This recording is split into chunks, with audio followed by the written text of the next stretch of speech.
नमस्कार। कहानियों के इस सफ़र में आप सबका बहुत स्वागत है। आज हम सुनेंगे भगवती चरण वर्मा जी की कहानी प्रेजेंट्स। कहानी शुरू करने से पहले मेरा आप सबसे विनम्र निवेदन है, यदि मेरे द्वारा सुनाई गई कहानियाँ आप सबको पसंद आती हों तो कृपया मेरे चैनल को सब्सक्राइब करें और अपने मित्रों में भी साझा करें। तो चलिए सुनते हैं कहानी प्रेजेंट्स। हम लोगों का ध्यान अपने सोने की अंगूठी की ओर, जिस पर मीनी के काम में श्याम लिखा था, आकर्षित करते हुए देवेंद्र ने कहा, मेरे मित्र श्यामनाथ ने यह अंगूठी मुझे प्रेजेंट की। जिस समय उसने यह अंगूठी प्रेजेंट की थी, उसने कहा था कि मैं इसे सदा पहने रहूं, जिससे कि वह सदा मेरे ध्यान में रहे। परमेश्वर ने कुछ देर तक उस अंगूठी की ओर देखा। इसके बाद वह मुस्कुराया। प्रेजेंट्स की बात उठी है तो मैं आप लोगों को एक विचित्र, मजेदार और सच्ची कहानी सुना सकता हूँ। यकीन करना या ना करना आप लोगों का काम है, मुझे कोई मतलब नहीं है। मैं तो केवल यह जानता हूँ कि यह बात सच है, क्योंकि इस कहानी में मेरा भी हाथ है। अगर आप लोगों को कोई जल्दी ना हो तो सुनाऊं। चाय तैयार हो रही थी। हम सब लोगों ने एक स्वर में कहा, जल्दी कैसी, सुनाओ। परमेश्वर ने आरंभ किया। 2 साल पहले की बात है। अपनी कंपनी का ब्रांच मैनेजर होकर मैं दिल्ली गया था। मेरे बंगले के बगल में एक कॉटेज थी, जिसमें एक महिला रहती थी। उनका नाम श्रीमती शशिबाला देवी था।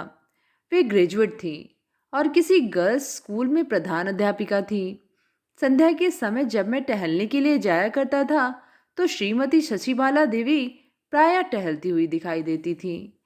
हम लोग एक ही दूसरे को देखते रहते थे, पर परिचय न होने के कारण बातचीत न हो पाती थी। एक दिन मैं टहलने के लिए नजदीक के पार्क में गया। वहां जाकर देखा कि श्रीमती शशिबाला देवी एक फव्वारे के पास खड़ी हैं। उन्होंने भी मुझे देखा और वैसे ही वे वहां से चल दी। श्रीमती शशिबाला देवी मंथर गति से टहलती हुई आगे आगे चल रही थी और मैं उनके पीछे करीब 10 गज के फासले पर। वे बीच बीच में मुड़कर पीछे भी देख लिया करती थी। एकाएक उनका रुमाल गिर पड़ा, या यूं कहिए कि एकाएक उन्होंने अपना रुमाल गिरा दिया तो अनुचित ना होगा, क्योंकि मैंने उन्हें रुमाल गिराते स्पष्ट देखा था। रुमाल गिराकर वे आगे बढ़ गईं। जनाब, मेरा कर्तव्य था कि मैं रुमाल उठाकर उन्हें वापस दूं, और मैंने किया भी ऐसा ही। मुस्कुराते हुए उन्होंने कहा, इस कृपा के लिए मैं आपको धन्यवाद देती हूँ। मैंने भी मुस्कुराते हुए कहा, धन्यवाद की क्या आवश्यकता है, यह तो मेरा कर्तव्य था। शशिबाला देवी ने मेरी ओर तीव्र दृष्टि से देखा। क्या आप यहीं कहीं रहते हैं? देखा तो मैंने आपको कई बार है। जी हाँ, आपके बराबर वाले बंगले में ठहरा हुआ हूँ। अभी हाल ही में आया हूँ।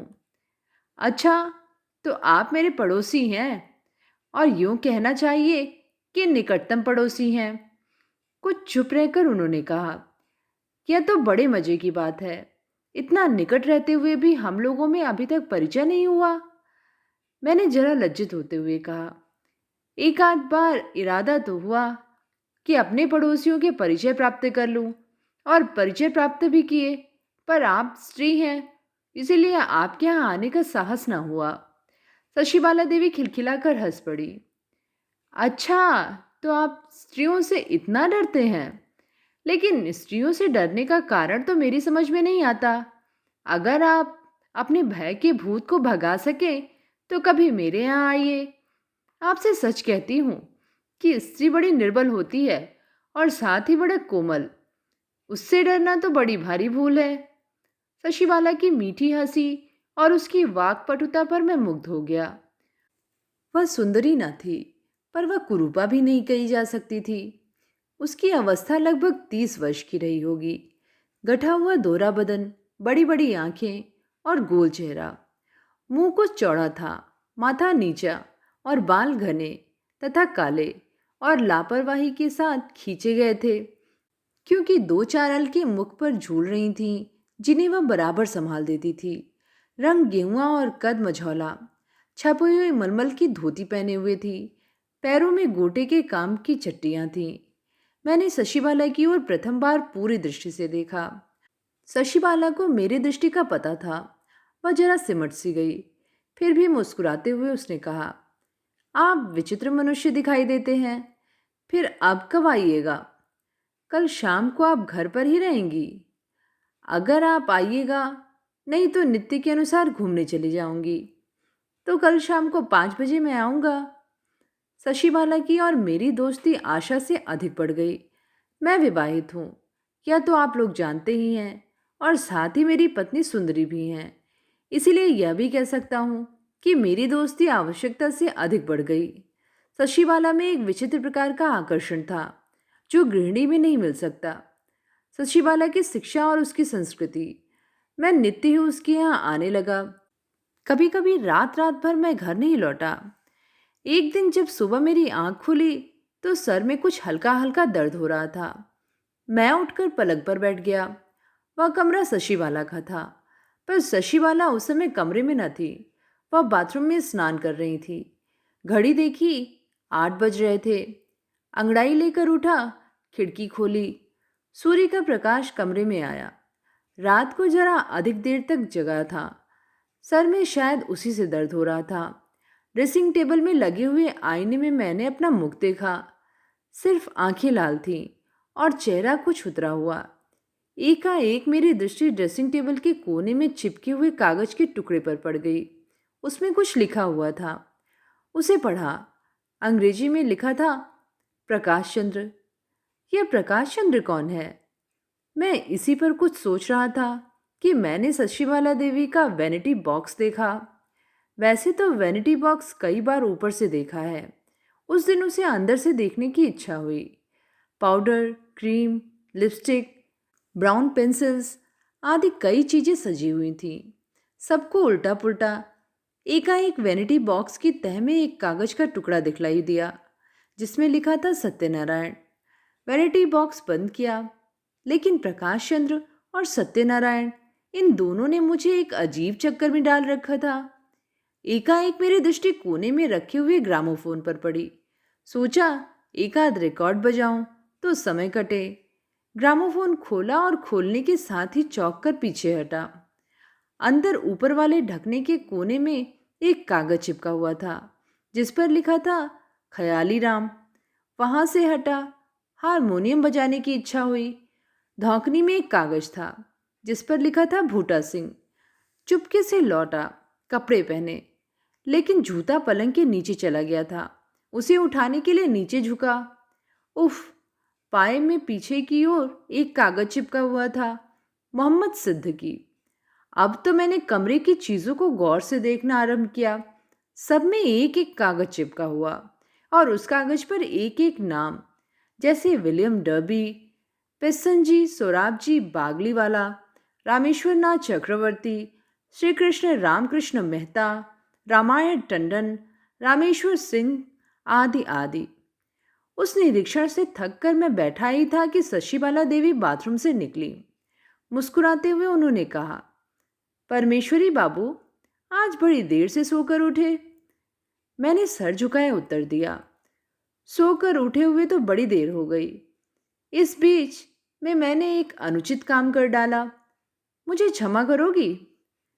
मेरे पास आकर मेरा हाथ पकड़ते हुए उन्होंने कहा, मैं तुम्हारी हूं, मुझसे क्यों क्षमा मांगते हो?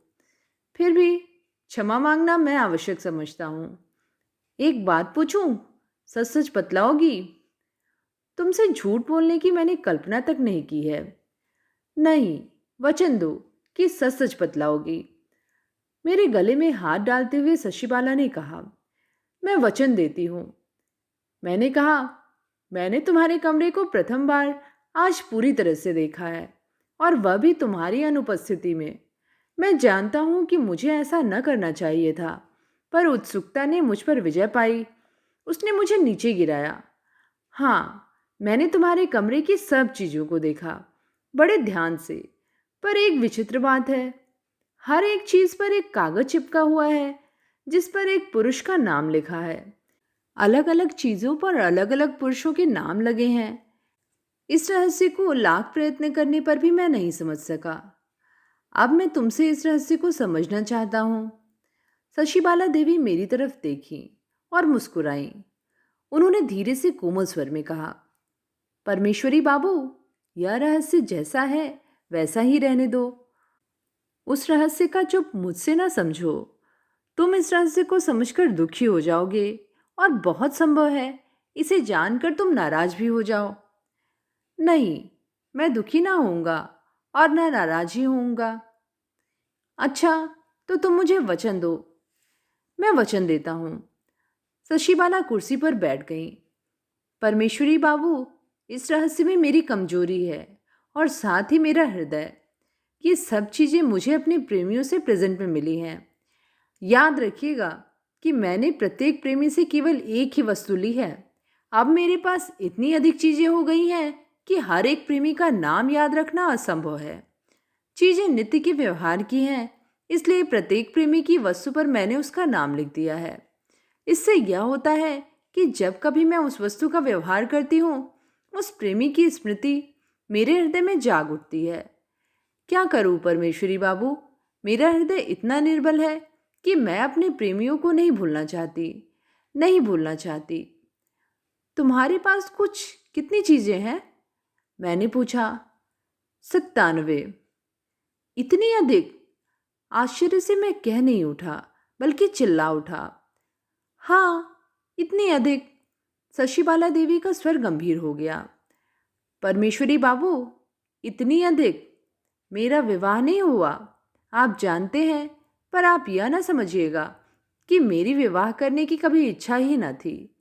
मैं सच कहती हूँ कि एक समय मेरी विवाह करने की प्रबल इच्छा थी। प्रत्येक व्यक्ति जो मेरे जीवन में आया भविष्य के सुख सपने पैदा करता आया। प्रत्येक व्यक्ति जो मैंने भावी पति के रूप में देखा, पर क्या हुआ? वह व्यक्ति मुझे प्रेजेंट दे सकता था पर अपनी न बना सकता था। धीरे धीरे मैं इसकी अभ्यस्त हो गई। एक रहस्यमय जीवन धीरे धीरे मेरे वास्ते एक खेल हो गया। सोचती हूँ कि उन दिनों मैं कितनी भोली थी जब विवाह के लिए लालायित रहती थी, जब पत्रों में मैंने अपने विवाह के लिए विज्ञापन तक निकलवाए। पर हर एक आदमी गलती करता है, मैंने भी गलती की। अब बंधन की कोई आवश्यकता नहीं। जीवन एक खेल है जिसका सबसे सुंदर खेल हृदय का खेल नहीं, भोग विलास का खेल है, और खुलकर खेलना ही हमारा कर्तव्य है। परमेश्वरी बाबू, यह मेरी स्मृति की कहानी है और मेरी स्मृति के रूप को आपने तो देखा ही है। साधारण मनुष्यों के लिए यह ठीक हो सकता है। कुछ हिचकिचाते हुए मैंने कहा। साधारण मनुष्यों के लिए ही क्यों? आपका नंबर 98 होगा। खिलखिलाकर हंसते हुए शशिबाला ने उत्तर दिया। उस समय मैं न जाने क्यों दार्शनिक बन गया। जनाब, मेरे जीवन में वैसे तो दर्शन में और मुझ में उतना ही फासला है जितना जमीन और आसमान में, पर शशिबाला की कहानी सुनकर मैं वास्तव में दार्शनिक बन गया। मैंने कहा, हाँ, जीवन एक खेल है और तब तक जब तक हम खेल सकते हैं। असक्त होने पर वही जीवन हमारे सामने एक भयानक और कुरूप समस्या बनकर खड़ा हो जाता है। तुम वर्तमान की सोच रही हो, मैं भविष्य की सोच रहा हूँ। 10 वर्ष बाद की सोच रहा हूँ। उस समय तुम्हारे मुख पर झुर्रियाँ पड़ जाएंगी। लोग तुम्हारे साथ खेलने की कल्पना तक न कर सकेंगे और फिर से स्मृतियाँ तुम्हें सुखी बनाने के स्थान में तुम्हें काटने को दौड़ेंगी। तुम्हारे आगे पीछे कोई है नहीं। अपने बनाव श्रृंगार के कारण तुम कुछ बचा भी न सकती होगी। तब इस खेल के खत्म हो जाने के बाद बुढ़ापा, दुर्बलता, भूख, बीमारी और गत जीवन का पश्चाताप बाकी रह जाएगा। इसीलिए मैं तुम्हें वह चीज़ प्रेजेंट करूँगा जो उन दिनों तुम्हारे काम आवे। तुम्हारा संग्रह बहुमूल्य है। मैं वचन देता हूँ कि मैं 10 वर्ष बाद तुम्हारे संग्रह को 5,000 रुपये में खरीद लूँगा। इस प्रकार ये अभिशापित स्मृति चिन्ह उस समय तुम्हारे सामने से हट जाएगा जब तुम राम का भजन करोगी और भगवान के सामने जाने की तैयारी करोगी। साथ ही 5,000 रुपये से तुम बुढ़ापे के कष्टों को भी कम कर सकोगी। मैंने परमेश्वरी से कहा। और उसने तुम्हें नौकरों द्वारा अपने कमरे से निकलवा नहीं दिया? परमेश्वरी हंस पड़ा। नहीं। उसने कुछ देर तक सोचा, फिर उसने कहा, तुमने जो कुछ कहा उसमें मैं सब बातें ठीक नहीं मानती, पर इतना अवश्य मानती हूँ कि मैंने अपने बुढ़ापे के लिए कोई इंतजाम नहीं किया। इसलिए मैं तुम्हारे हाथ या सब बेच दूंगी। कॉन्ट्रैक्ट साइन कर दो। और मैंने कॉन्ट्रैक्ट साइन कर दिया। अभी 2 वर्ष तो हुए ही हैं। परसों ही उसका पत्र आया है जिसमें उसने लिखा है कि इस समय तक उसके पास 113 चीज़ें हो गई हैं। तो ये थी कहानी प्रेजेंट्स। कहानी आप सबको कैसी लगी नीचे कमेंट में लिख के ज़रूर बताइएगा। आगे भी ऐसी कहानियाँ सुनते रहने के लिए चैनल को ज़रूर सब्सक्राइब करें। फिर मिलेंगे एक नई कहानी के साथ। धन्यवाद।